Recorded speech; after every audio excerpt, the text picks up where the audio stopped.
Welcome to the PIO Podcast, a place for all things public information related for police, fire, EMS, and local government. An open forum to learn, grow, and develop your public information skills. Your host, Robert Tornabene, is a public information officer with over 10 years in the field and 27 years of law enforcement background. In each episode, we will explore different aspects of the public information officer profession. Weekly, we will delve into the field of public information by talking to other PIOs. So sit back and enjoy this episode. So good afternoon. Today on the PIO podcast, we have Anthony Guglielmi. He is the Public Affairs Director for the Fairfax County Sheriff's Police. Anthony, thank you for coming on the show. Thanks for having me. Happy to be here. So Anthony, you've got a pretty broad breadth of background as a communications person. Can you give me a brief overview of your background? Sure. So I've been doing this job for a little bit. Started off back in 2006, really, at the Justice Department. And I was the head of communications for the United States Office of Special Counsel. And then I kind of jumped into policing. After that, I ended up taking a position for the Baltimore Police Department in Maryland. I was the head of their public affairs office there and spent 5 years working in Baltimore City with some of the most dedicated cops that I ever met. And I was fortunate enough to go from Baltimore to Chicago, second biggest police department in the country and probably one of the biggest public information offices in this profession. And I met equally amazing police officers that just shocked me every day with their dedication and commitment to what they do. I had the incredible honor of telling their stories. So from there, I spent 5 years in Chicago, saw a lot, saw a city really begin the path of transformation, right? So from the Laquan McDonald video to the healing that took place after the city to the unrest that happened after that video release, we tried to get Chicago back on the path to rebuilding the relationship between police and the community. And we did that by building that bridge between officers and residents, because officers are residents, and had a really fantastic team of public information officers. We were fortunate to win an Emmy Award for the great work that they did. So very proud of that. And about 5 years after that, I ended up moving back to where I was from in Virginia, Fairfax County, Virginia. And Fairfax County enjoys a pretty notable distinction. They are the safest jurisdiction of its size in the United States. And that, again, is a testament to the dedication and the work of the police officers here. And I have the great honor of telling their story as well. Very nice. One of the things that you created when you came to Chicago was the media car, correct? Can you talk about that a little bit?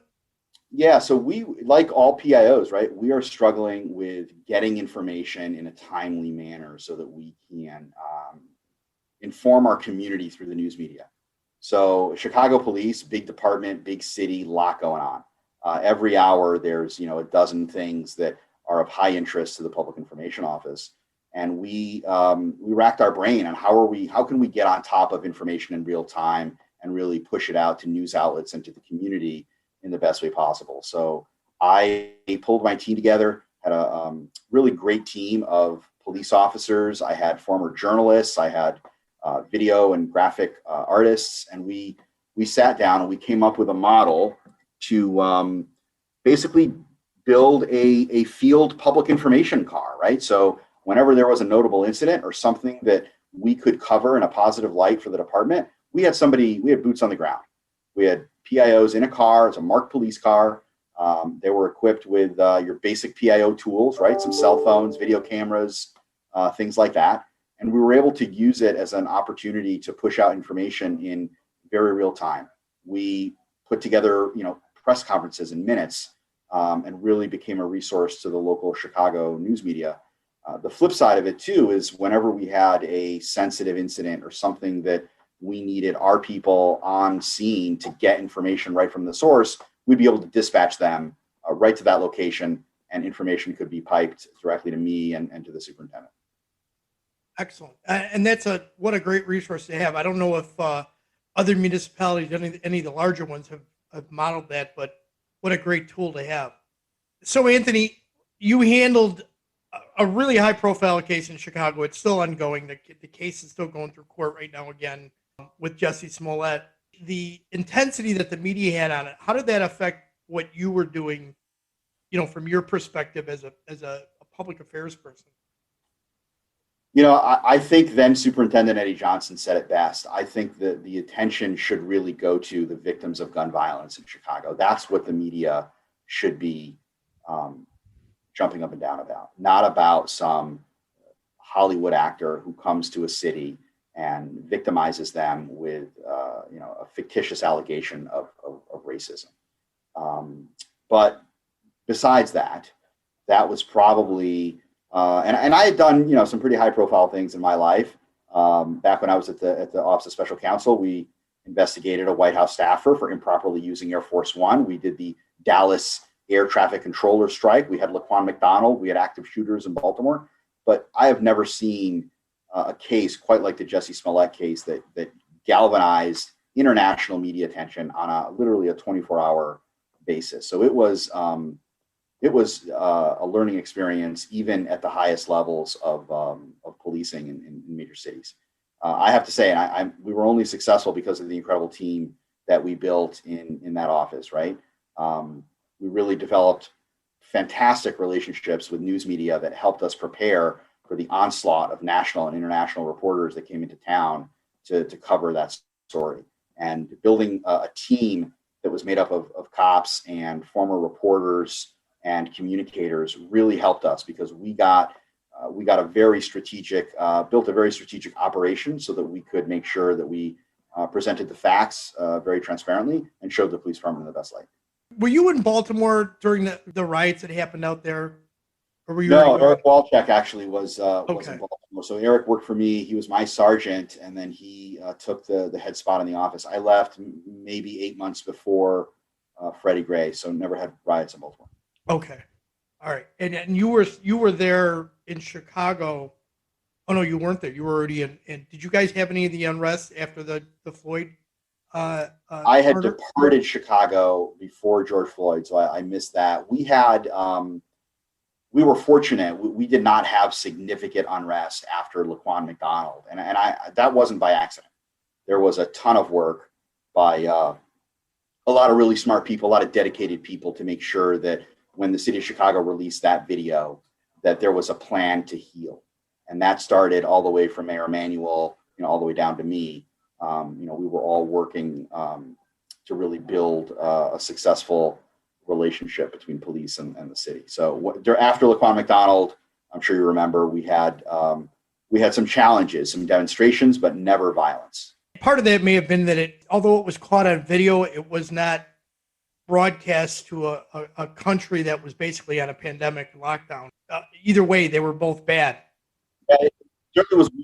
I think it's an evolution, right? I think we started off with Ferguson and Michael Brown, all these terrible cases, and Laquan McDonald was one of them. One moment where the country saw.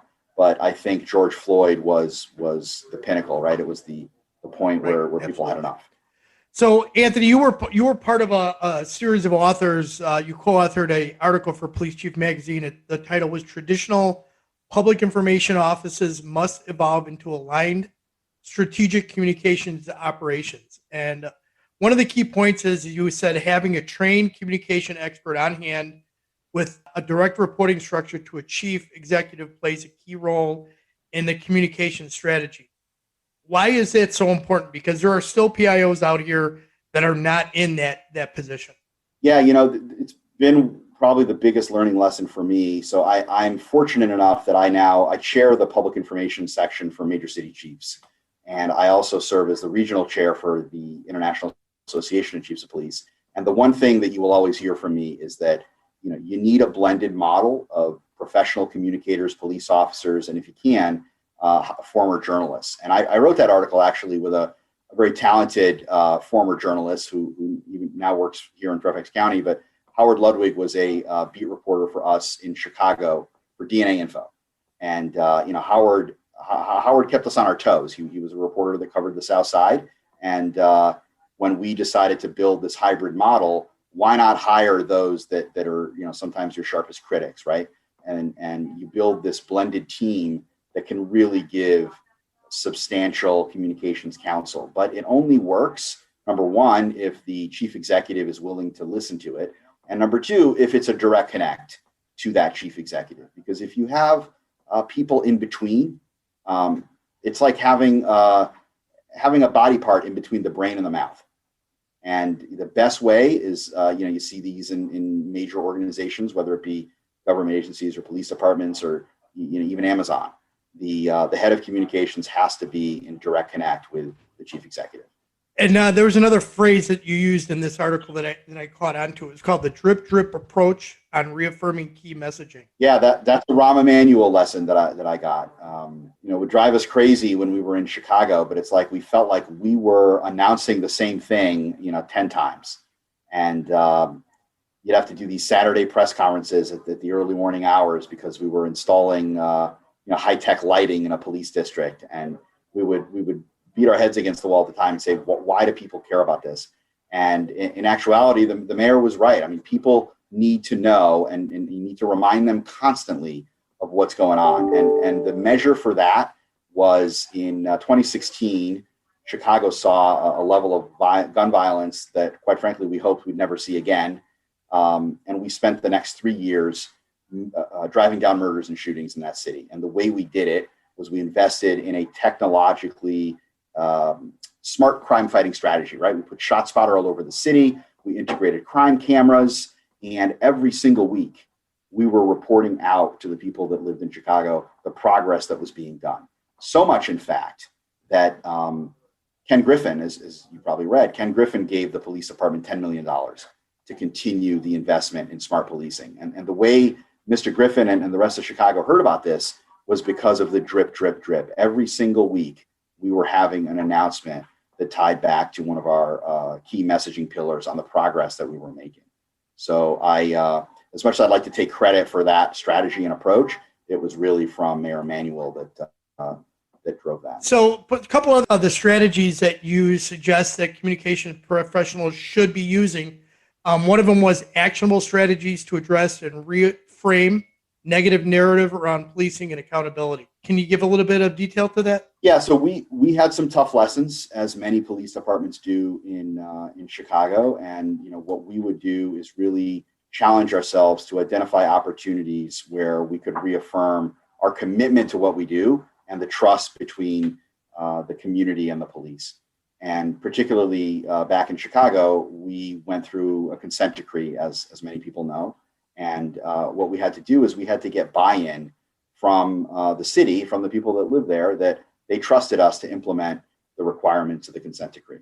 So we actually created a position that was a communications person exclusively for reform communications. And that person spent 40 hours a week, probably double that, working on strategies and how we can rebuild trust around police accountability. We also had a very clear edict from the police superintendent. It's that, integrity is going to be at the forefront of everything we do. And that continued with Charlie Beck, who made a lot of organizational changes in that police department to reaffirm integrity. And he was equally as big on communicating it to the city. Last thing I wanted to bring up about that was models for maximizing social media to spread positive messages and improve community engagement. Yeah, so we like every PIO, right? I mean, social media is the primary tool, and we challenged ourselves to produce engaging content, whether it be videos or interactive content for Facebook. Like, we were always using Instagram and whatever tool for engagement. We wanted to develop a strategy to connect with a certain segment of the city. And even here in Fairfax County, Fairfax County has almost 300,000 followers on Twitter, very, very successful social media platform. And, we pride ourselves on using tools like Nextdoor to really connect direct to consumer with the residents that live here and give them all information that we have about what's going on in their community. So social media has been a big proponent, or I've been a big proponent of social media rather. And, Baltimore Police was the second police department ever on Twitter. This was back in 2007. We saw Boston on Twitter when it first came out, and we're like, hey, this is pretty neat. Boston police are on Twitter, and they're putting out all this information about what's going on in the city. And people looked at me like I was crazy. So I drove up to Boston, and I met with then communications director Elaine Driscoll, who, she was the first police department ever to go on Twitter. And I spent 3 days there, and I basically modeled what they were doing up in Boston, brought it back to Baltimore. And over a weekend, we became the second police department ever to do that. And people challenged me, well, why are you putting on all these shootings and murders and gun arrests and things? And I said, because people have a right to know what happens in their neighborhood. If we want them to engage in the crime fight and give us information, well, it's a two-way street. We've got to share what's going on in the city and what we're doing to make it safer. And I agree. And so much, there's such a push for transparency nowadays, and agencies are putting out these dashboards with arrests, and that's great. But if people can't navigate that platform, then they're going to go to what they're used to, and social media tends to be the tool that makes that work. So and agencies putting things out on social media are extremely important. Yeah, it's all about trust, right? I mean, if people trust you, then they're probably going to work with you. Absolutely. So, Anthony, you're the chair for the major cities, you're for the PIO section for the major cities. Is that correct?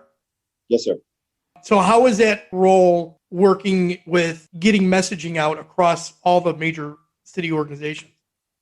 Well, as you probably know, there's been a ton of turnover in major city police departments with PIOs, right? And this is probably a bad thing, but I've been doing this job since 2007 for major city police departments, and there's not many of us that have been in this seat for this long. What Major City Chiefs has allowed is to help those that are taking these jobs, right? Let them know that there are resources available where help is just a phone call away, because I promise you, whatever it is you're dealing with, somebody on that Major City Chiefs group has dealt with it before. And it's invaluable to have a network of people 24 hours a day to pick up the phone and give you advice on how to navigate a complex problem. We chat about once a month, and we talk about a range of issues, whatever a particular city might be dealing with. We use that as an opportunity to get advice from others. We also try to meet twice a year, one at the annual Major City Chiefs Conference. That's actually coming up. For those listening that are interested, it's September 11th in New Orleans. It's going to be right before the IACP conference. And if you're interested in attending, you can shoot an email to pio@majorcitychiefs.com, and we can send you some information on how to attend that meeting. But it's been invaluable for me all the way back from my days in Baltimore when I was first starting out, right? I didn't have anybody that I could call. I mentioned Elaine in Boston. Like I just found her online. I drove up there. And now, we want to make sure that PIOs, especially in the major cities where the challenges are a bit different, that they have a resource, being the Major City Chiefs PIO group. And I'll add that email address in the show notes so that if people would like to attend or to contact them, they can. So, Anthony, let's go some rapid fire questions here. Favorite go-to libation?